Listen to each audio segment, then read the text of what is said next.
Hey, welcome to part 2. So the comet Atlas, the burden bearer, a reference to Jesus, is currently in the constellation Auriga, the charioteer, the shepherd holding a mother goat and two little kid goats in his lap. I believe that is foreshadowing the Lord and the sacrificial mother with her two young ones being taken in the rapture. And of course, the kid goats or the pet goat is also being used by the enemy for their signaling. So we also had a conjunction of the moon and Venus over Hawaii. I shared that in the first video, in addition to a meteor shower at the head of the serpent in the constellation Hydra underneath Leo and Virgo. So the Geminids, the constellation of the bride and groom, the meteors are peaking this week, and to me it looks like the Lord is saying, I am sounding wedding bells for you, and that is also in the celestial silver gate. So the total solar eclipse over Chile and Argentina pointing to Pope Francis, of course.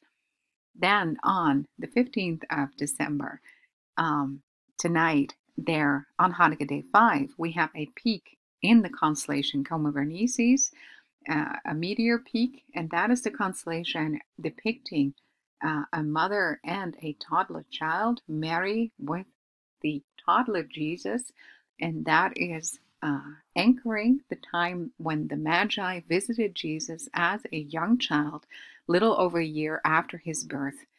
And that is in between Leo and Virgo, just above on the ecliptic at the Alpha Omega point is where we find the constellation Coma Berenices. So on the 16th of December, Hanukkah Day 6, Mercury is furthest to the Sun, and Mercury is signaling a messenger or chief speaker, but also the friend of the bridegroom. That is going to come into play a little bit later in the article.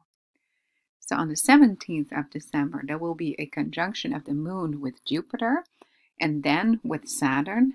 Jupiter, the king planet, Saturn referencing Satan, Kronos, but also Molech, and that is just prior to their great conjunction.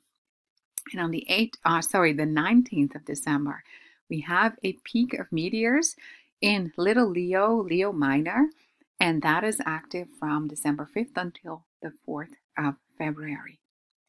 And of course, on the 20th of December, just prior to the winter solstice, Mercury, the messenger, but also the friend of the groom, is closest to the Sun in the celestial Golden Gate, just next to Ophiuchus. And then, of course, for the grand finale of celestial signs this year, we have the winter solstice and the great conjunction. So December 21st, the winter solstice at the celestial Golden Gate. And I try to not just look at the phenomena, but also find references in scripture which may help us be anchored in prophetic time. So the solstice next to Ophiuchus in the celestial Golden Gate actually lasts for 3 days visually from the perspective of the earth. So it takes the sun 3 days of visually standing still before starting to ascend, go upward again towards the spring equinox and the summer solstice. And while biblically winter already starts in the beginning of the month of Kislev, astronomically the winter solstice is the day which is considered as the first day of winter. Of course, in the northern hemisphere, because in the southern hemisphere, summer is going to start. So the star Antares, which is the heart of the scorpion, and that name refers to being an opponent of Mars, is making his first morning appearance. And that is the first rising before the sunrise. And in my understanding, that means that the sting of death will gain in prevalence after the winter solstice. And of course, the great conjunction of Jupiter and Saturn in Capricorn, in the celestial or next to the celestial Golden Gate. And the goat portion of Capricorn is the atoning sacrifice, and the hindsight, the fish portion of Capricorn, is of course the fish springing up from the death of Jesus on the cross. But it's taking place at the right side, at the head side of the goat. So, and right underneath, by the way, Aquila, the eagle, and the eagle is, and we're going to see that in the visuals later on, is the constellation depicting being lifted up and the supporters of the bride. So this conjunction, the great conjunction in a celestial golden gate at Capricorn, the goat, is happening right underneath Aquila, the eagle's about to lift the bride up to the center of heaven, where Cepheus, the king, and Cassiopeia, the queen, are. And next to it is Sagitta, that is the arrow of redemption, also symbolizing and confirming the atoning sacrifice and birth, 1135 days from the Jupiter-Venus conjunction in 2017. And right next to that conjunction is Pluto. Pluto is a reference to Hades, or the underworld. The planet is situated nearby, and that is associated with the keys to the bottomless pit, soon being given by the Lord to Satan for the time of tribulation. And one day later, on December 22nd, we have the morning star standoff versus the heart of the Scorpion. So Venus, the bright and morning star, crosses over from Libra into the constellation Ophiuchus and stands north of Antares. Antares. So that standoff between Venus and Antares, the heart of the Scorpion, is related to the Lord's triumph over his enemy, and ours too, the sting of death.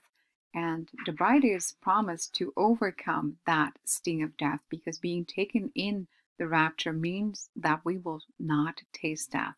So his victory over the enemy on our behalf is how do you say that? Narrated in the heavens in the Venus standoff over Antares, December 22nd. And underneath you see a really large compilation of all these celestial signs. And I'm going to zoom in on the latter ones, because they're going to connect us to the next part of the article and next part of the story.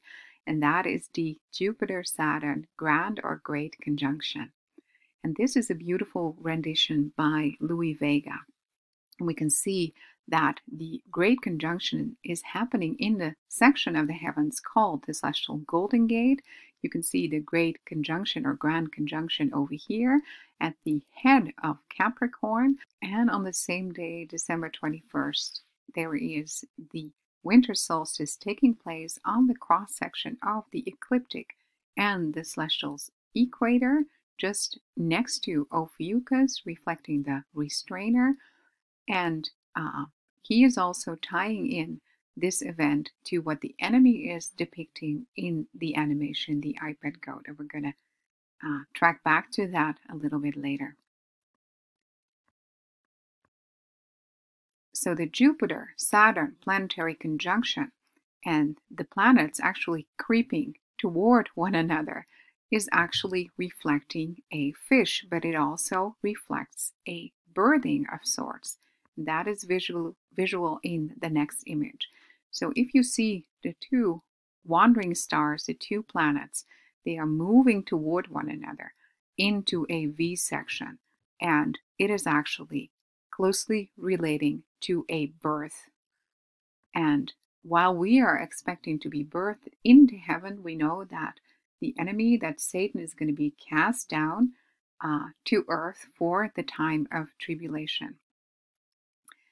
And this graph is from Watch for the Day. That is from Daniel Mattson, and he has made a lot of really beautiful timelines.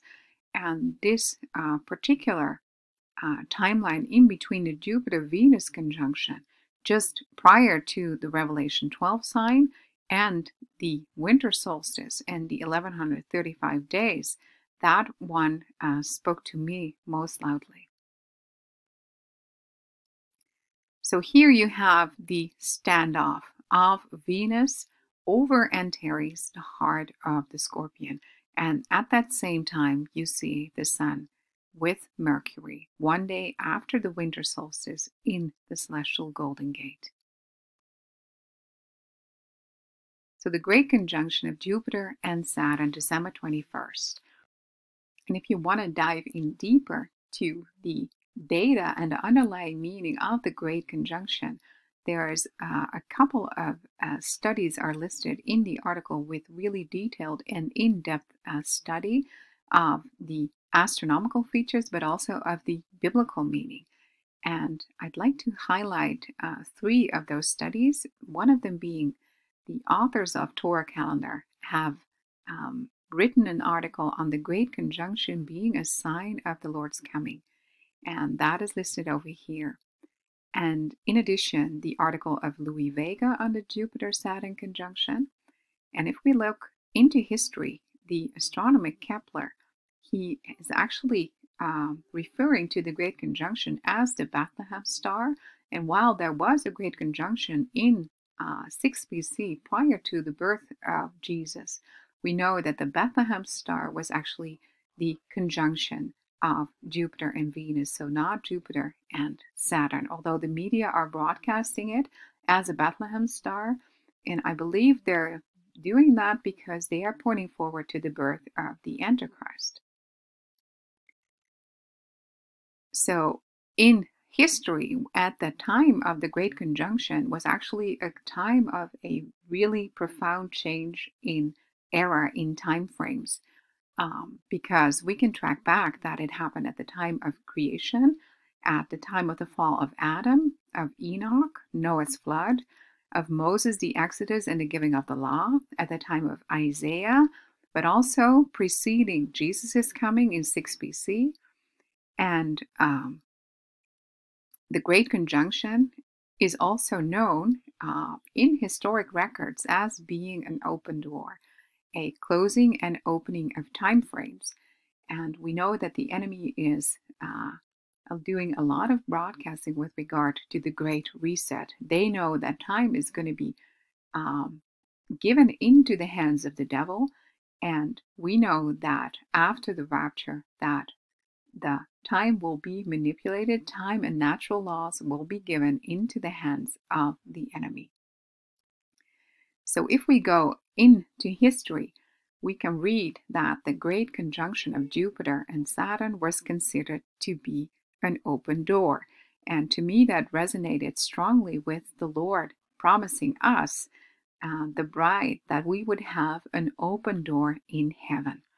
So one of the historians who has done detailed research and has written about the open door phenomenon is Abraham ben Meir ibn Isra, and that is one of the most distinguished Jewish biblical commentators, and he refers to the Saturn-Jupiter conjunction as being the opening of the door. So you can read about that in the article. In the next video, I'd like to show you how the enemy is fully aware of the time we're in. We can see that not just in them externalizing their beast system, they're ushering in the beast system religiously, financially, politically, but also their coming ability to manipulate time and natural laws. And one of the renditions of their marketing, the iPad goat animation, is actually taking the viewers from the celestial silver gate through the different stargates to the celestial golden gate. And that is a reflection of an ancient timekeeping device and an astronomical measuring tool, which is called the Antikythera. And I believe that is being shown in the opening scene of the iPad goat. So I hope to see you in the next.